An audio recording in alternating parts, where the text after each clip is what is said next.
Hello बच्चों, कैसे हो आप सभी लोग? बढ़िया, फर्स्ट क्लास। तो बेटा आज की इस वीडियो में जो ना हम वेरियस टाइप्स ऑफ नंबर यानी कि नंबर कितने प्रकार के होते हैं, कौन कौन से होते हैं, ठीक है ना, वो सारी बातें हम जानेंगे। ठीक है। और बेटा जैसे मैंने लिखा ऑल क्लासेस यानी कि सभी क्लासों के लिए जो बच्चे नंबर सिस्टम को पूरा का पूरा जानना चाहते हैं, ठीक है ना। तो चलते हैं नंबरों की दुनिया में और जानते हैं इनके बारे में, ठीक है ना।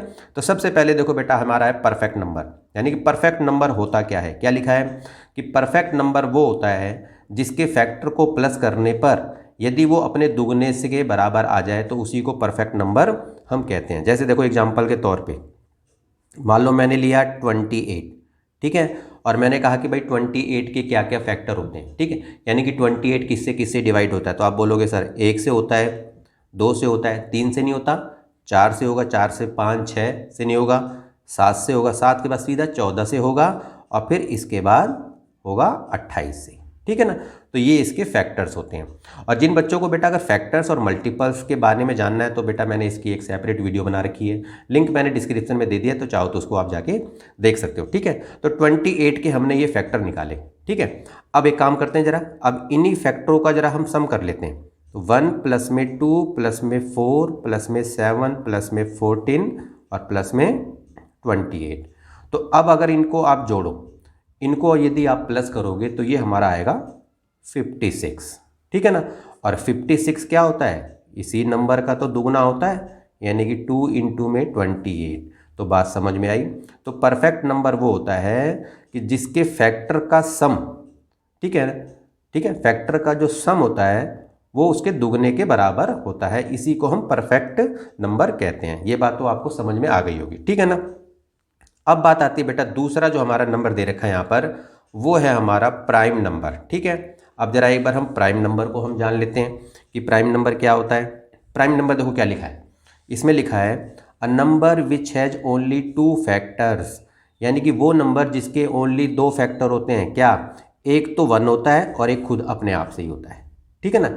एक तो 1 तो होगा, 1 तो हर नंबर का फैक्टर होता है, और एक खुद अपने आप, यानी कि वो नंबर जो एक जिसका फैक्टर 1 होता है और या वो खुद अपने आप होता है, उसी को हम प्राइम नंबर कहते हैं। या इस तरह से भी कह सकते हो कि वो नंबर जो 1 से डिवाइड होता है और अपने आप से डिवाइड होता है, उसी को हम प्राइम नंबर कहते हैं। और they are infinite in number, यानी प्राइम नंबर तो कितने भी हो सकते हैं, कहने का मतलब। तो एग्जाम्पल के तौर पे चलते हैं। तो सबसे पहला देखोगे बेटा जो हमारा 2 होता है, और ये आपको ध्यान रखना है कि 2 ऐसा प्राइम नंबर है जो इवन भी है, नहीं तो बाकी जितने भी प्राइम नंबर होते हैं वो ओड होते हैं, ठीक है ना। अभी मैं इवन नंबर ओड नंबर के बारे में भी बताऊंगा, समझो आप अच्छी तरह से, ठीक है। बेसिक से चलते हैं धीरे धीरे। देखो 2 जो है, यदि मैं कहूँ कि बेटा 2 किससे किससे डिवाइड होता है, तो बच्चे बता सकते हैं सर 1 से तो होगा और एक ये अपने आप से होता है। अब ये जो 2 है और किसी पहाड़े में नहीं आता, तो आपने देखा तो 2 के फैक्टर क्या हैं, 1 और 2 है। इसी तरीके से यदि मैं बोलूँ बेटा 3, तो 3 का फैक्टर 1 होता है और एक 3 होता है। इसी तरह से मैं बोलूँ 5, तो 5 का फैक्टर 1 होता है और 5 होता है। तो आपको समझ में आया प्राइम नंबर क्या होता है, यानी कि वो नंबर जो 1 से डिवाइड होता है या फिर अपने आप से डिवाइड होता है। तो एग्जाम्पल के तौर पे आप कई सारे लिख सकते हो, जैसे 2 है, 3 है, 5 है, 7 है। 8 नहीं होता क्योंकि 2 से ज़्यादा फैक्टर है, 9 नहीं होगा, 10 नहीं होगा, 11 होगा, 11 के बाद 13 होगा। इसी तरीके से आप इसको और भी लिख सकते हो। समझ में आ गई बात अच्छी तरह से, ठीक है। प्राइम नंबर आपको समझ में आ गया। अब आपने देखा प्राइम नंबर जो होते हैं ना बेटा, बाकी सारे देखोगे ना आप, जितने भी प्राइम नंबर है वो सब ओड होते हैं, बस एक 2 को छोड़ के। एक 2 ही ऐसा प्राइम नंबर है जो कि इवन है, नहीं तो बाकी जितने भी होते हैं वो ओड नंबर में होते हैं, ठीक है ना। प्राइम नंबर समझ में आया, आगे चलते हैं। अब देखो बेटा इवन नंबर, ठीक है ना, तीसरा नंबर हमारा इवन नंबर। इवन नंबर क्या होता है, यानी कि 2 के जितने भी मल्टीपल्स होते हैं उन्हीं को हम इवन नंबर कहते हैं, यानी कि वो संख्याएं जो 2 से पूरी पूरी डिवाइड हो जाती हैं उसी को हम इवन नंबर कहते हैं। जैसे लिखा है देखो, any number is divisible by 2 is called even number. Example के तौर पे देखो आप, 2 के जितने भी मल्टीपल हैं, यानी कि 2 के पहाड़े में जितने भी नंबर आते हैं, कहने का मतलब ये है, जैसे 2, 4, 6, 8, 10, 12, इसी तरीके से चलते जाओ, ठीक है। इसी तरीके से ये तो अनगिनत हो सकती हैं, कहने का मतलब। तो इवन नंबर जो होता है, जो संख्या 2 से पूरी तरह से डिवाइड हो जाती है, उसी को हम इवन नंबर कहते हैं। बात समझ में आ गई, ठीक है। अब देखो अगला, देखो ओड नंबर। ओड नंबर क्या होता है, यानी कि the numbers which are not multiples of 2 are called odd numbers. यानी कि जो 2 के मल्टीपल्स नहीं होते उन्हीं को हम ओड नंबर्स कहते हैं, ठीक है ना। या फिर हम इसको ऐसे कह सकते हैं, जो संख्या 2 से पूरी तरह से डिवाइड नहीं होती उसी को ओड नंबर कहा जाता है, ठीक है ना। तो जैसे शुरू वहाँ से होंगे ओड नंबर हमारे, जैसे 1, 3, 5, 7, 9, 11, 13 और ऐसे ही चलते चले जाओ, ठीक है ना। आगे तक का तो नहीं बता सकते हम, ठीक है ना। तो हम ये बता सकते हैं देखो कि वो संख्याएं जो संख्या 2 के मल्टीपल्स नहीं होती, यानी कि जो 2 से डिवाइड नहीं होती पूरी पूरी, उसी को हम ओड नंबर कहते हैं। तो 1, 3, 5, 7, 9, 11, 13 इसी तरीके से चलते जाओ तो ये हमारे ओड नंबर कहलाते हैं। क्लियर होगी बात। अब हम बात करेंगे बेटा नेचुरल नंबर कि देखेंगे भाई नेचुरल नंबर क्या होता है, ठीक है, यानी कि प्राकृतिक संख्याएं। तो जो काउंटिंग नंबर्स होते हैं हमारे उन्हीं को हम नेचुरल नंबर्स कहते हैं। तो counting numbers are called natural number, यानी कि जो हमारी गिनती होती है, और गिनती शुरू कहाँ से होती है 1 2 3 4 5 6 इसी तरीके से चलते जाओ 1 2 3 4 5 6 इसी तरीके से चलता जाएगा। ये इनफाइनाइट नंबर्स होते हैं, ठीक है ना। तो counting numbers are called natural number. तो कोई तुमसे पूछे कि सबसे छोटा नेचुरल नंबर कौन सा होता है जी, 1 होता है। क्लियर। सबसे बड़ा कौन सा होगा जी आप बताओ, यानी कि सबसे बड़ा तो हम बता नहीं सकते, ठीक है ना, वो तो अनंत होती हैं संख्याएं। तो इसलिए सबसे छोटा नेचुरल नंबर जो होता है वो 1 होता है, ठीक है। अब इसके बाद हम बात करेंगे बेटा होल नंबर्स। होल नंबर्स क्या होता है, होल नंबर्स भी क्या है, counting numbers including with zero, ठीक है। अब ये भी काउंटिंग नंबर्स ही होते हैं, बस क्या है कि जीरो और आ जाता है इनके साथ में, इन्हीं को हम होल नंबर कहते हैं। तो जैसे देखो जीरो से स्टार्ट कर दो गिनती, तो 0 1 2 3 4 5 और इसी तरीके से चलते जाओ, ठीक है ना। तो सबसे छोटा होल नंबर क्या होता है हमारा 0, सबसे बड़ा नहीं बता सकते, इनफाइनाइट नंबर होता है एक तरीके, अनंत होते हैं वो तो नंबर। तो सबसे छोटा होल नंबर 0, सबसे छोटा नेचुरल नंबर हमारा 1 होता है, ठीक है। अब इसमें एक प्रश्न उठता है, अब देखो अगर मैं बोलूं क्या सभी होल नंबर नेचुरल नंबर होते हैं, तो नहीं, सभी होल नंबर नेचुरल नंबर नहीं होते क्योंकि 0 नहीं होता। और ये अगर ये पूछा जाए कि क्या सभी नेचुरल नंबर होल नंबर होते हैं, तो यस, क्योंकि देखो जितने भी नेचुरल नंबर होते हैं वो होल नंबर भी होते हैं कहने मतलब, लेकिन सभी होल नंबर नेचुरल नंबर नहीं हो सकते। समझ में आ गई बात ये, ठीक है ना। अब आगे चलते हैं। अब देखो बेटा कंपोजिट नंबर, ठीक है ना। कंपोजिट नंबर्स क्या होता है, यानी कि the numbers which have more than 2 factors are called composite number. वो नंबर जिसके 2 से ज़्यादा फैक्टर होते हैं, यानी कि वो नंबर जो 2 से ज़्यादा टेबल में आ जाते हैं उन्हीं को हम कंपोजिट नंबर कहते हैं। एग्जाम्पल के तौर पे देखो, आप क्या बोला मैंने, वो नंबर जिसके 2 से ज़्यादा फैक्टर होते हैं। तो समझो आप देखो, अब जैसे 1 और 2 तो नहीं हो सकता, ठीक है ना। तो देखो 2 जो है वो हमारा प्राइम नंबर होता है क्योंकि उसके 2 फैक्टर होते हैं, लेकिन ये इसमें क्या कह रहा है, जिसके 2 से ज़्यादा फैक्टर है उसी को कंपोजिट नंबर कहते हैं। तो देखो 1 छोड़ दो, 1 तो एक ही रहेगा, खैर 2 प्राइम नंबर होता है, 3 प्राइम नंबर होता है, तो 4 से शुरू होगा हमारा, 4 होगा हमारा पहला कंपोजिट नंबर। 5 तो प्राइम नंबर है, 5 के बाद 6, हाँ जी ये कंपोजिट है क्योंकि 2 से ज़्यादा, यानी कि देखो 1 से भी डिवाइड होता है, 2 से भी डिवाइड होता है, 3 से भी डिवाइड होता है और 6 से भी डिवाइड होता है ये तो, ठीक है ना। तो इसके देखो कि 6 फैक्टर हो रहे हैं और ये क्या कह रहा है 2 से ज़्यादा जिसके फैक्टर है, तो देखो कंपोजिट नंबर है ये। क्लियर होगी बात ये। इसी तरह के 6 के बाद 7 नहीं होगा, 8 होगा, फिर इधर 9 होगा, 9 के भी देख लो आप, 1 से भी डिवाइड होता है, 3 से भी डिवाइड होता है और 9 से भी डिवाइड होता है। 10 भी होगा, 11 नहीं होगा, 12 होगा, 13 नहीं हो सकता, फिर 14 होगा, 15 होगा, इसी तरीके से आप चलते चले जाओ, ठीक है ना। तो ये भी अनंत है, कहने का मतलब ये है। तो कोई पूछे कि भाई सबसे छोटा कंपोजिट नंबर, तो 4 होता है, ठीक है, क्योंकि 4 देख लो आप, इसके 2 से ज़्यादा फैक्टर है। 4 1 से भी डिवाइड होगा, 2 से भी डिवाइड होता है और खुद से भी होता है 4 से भी। तो यानी कि सबसे छोटा नंबर कंपोजिट नंबर। समझ में आ गई बात है। अब बात आती है बेटा ट्विन प्राइम नंबर क्या होते हैं, ठीक है।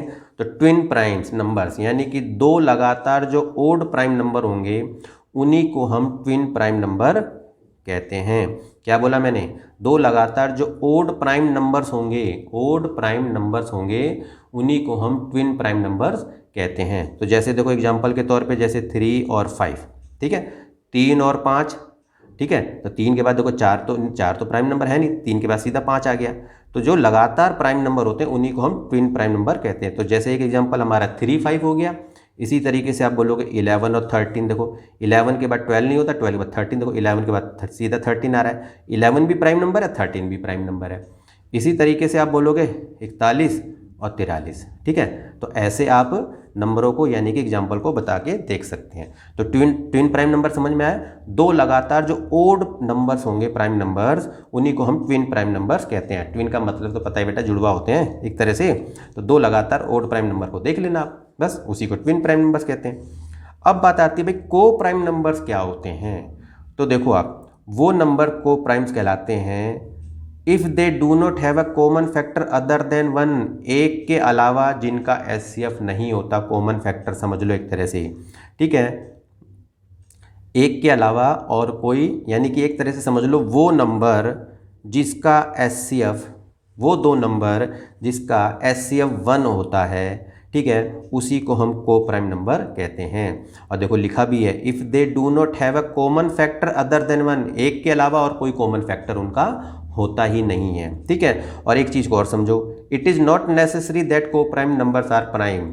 ये जरूरी नहीं है कि भाई यहाँ पर को प्राइम लिखा हुआ है तो प्राइम नंबर ही होनी चाहिए, ऐसा जरूरी नहीं है, ठीक है।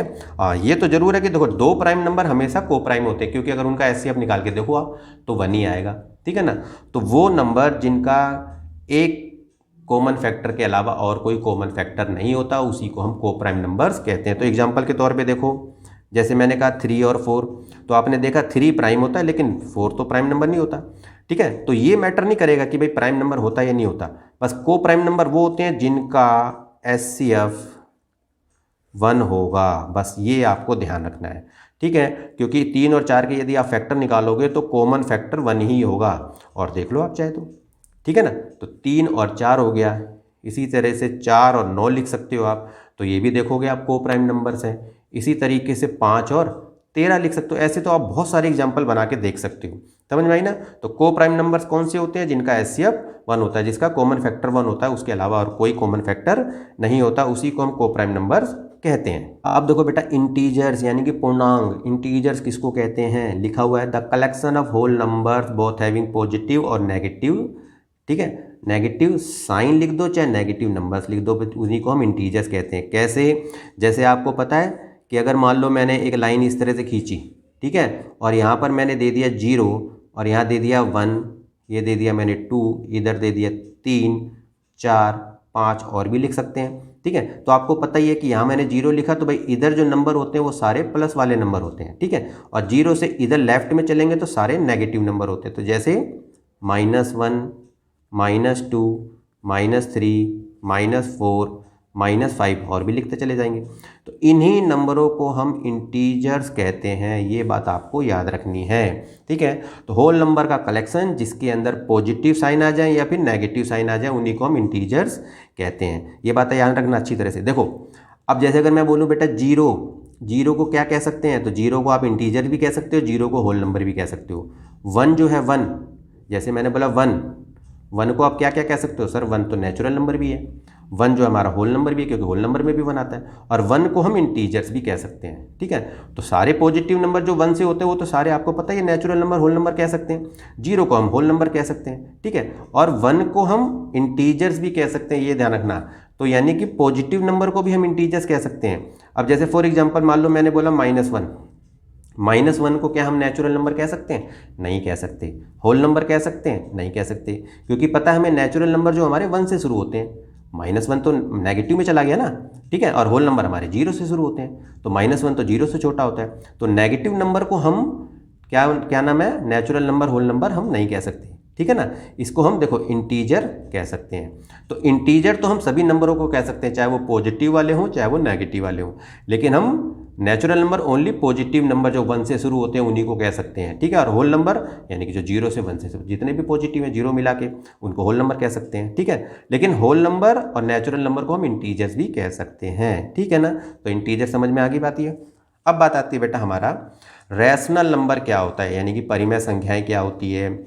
वो नंबर जिसको हम P/Q की फॉर्म में लिख सकते हैं, P/Q की फॉर्म में लिख सकते हैं, उसी को हम रैशनल नंबर कहते हैं। और जहाँ पर ये जो P और Q जो होते हैं वो हमारे इंटीजर्स होते हैं, और Q is not equal to 0। तो एग्जांपल देखो, जैसे मैंने बोला -1/2, 3/4, 5/9, और अगर मान लो मैंने लिखा 2/-3, तो देखो ये माइनस नहीं आना चाहिए, जैसे मैंने बोला ना q बराबर 0 नहीं हो सकता, तो -3 तो 0 से छोटा नंबर होता है, तो इसीलिए इसको आप ऐसे भी लिख सकते हो, यानी कि इसको माइनस ऊपर लिख दो और 3 नीचे लिख दो, 3 को पॉजिटिव बना दो। समझ में आ गई बात ये। अब जैसे मैंने बोला 2, ये भी हमारा रैशनल नंबर है, तो जिस नंबर के नीचे कुछ नहीं होता उसके नीचे 1 तो माना ही जाता है। समझ में आई बात ये। तो रैशनल नंबर क्या होता है, वो नंबर जिसको हम p/q की फॉर्म में लिख सकते हैं, जहां पर p और q हमारा इंटीजर्स होता है और q is not equal to 0, ठीक है ना। इसी तरह से रैशनल होता है बेटा, इसी तरह से एक इरेशनल नंबर होता है, ठीक है ना। इरेशनल नंबर क्या है, जिसको हम p/q की फॉर्म में नहीं लिख सकते, ठीक है, तो वही हमारा इरेशनल नंबर होता है, यानी कि अपरिमेय संख्याएं होती हैं। तो जैसे कैसे, जैसे मैंने बोला √2, √3, √5, इस तरह के जो नंबर होते हैं वो हमारे इरेशनल नंबर कहलाते हैं। बात समझ में आई, ठीक है। तो नंबर्स के बारे में बेटा जो भी बेसिक चीज़ें थी वो मैंने आपको बताई, ठीक है। वीडियो कैसी लगी आपको मुझे कमेंट करके ज़रूर बताना, ठीक है। यदि वीडियो आपको अच्छी लगी तो बेटा इसे लाइक करना, ठीक है, और चैनल को भी सब्सक्राइब करना, ठीक। तो बेटा आज के लिए इतना ही, मिलते हैं फिर किसी नेक्स्ट इंटरेस्टिंग टॉपिक पे, तब तक के लिए ओके।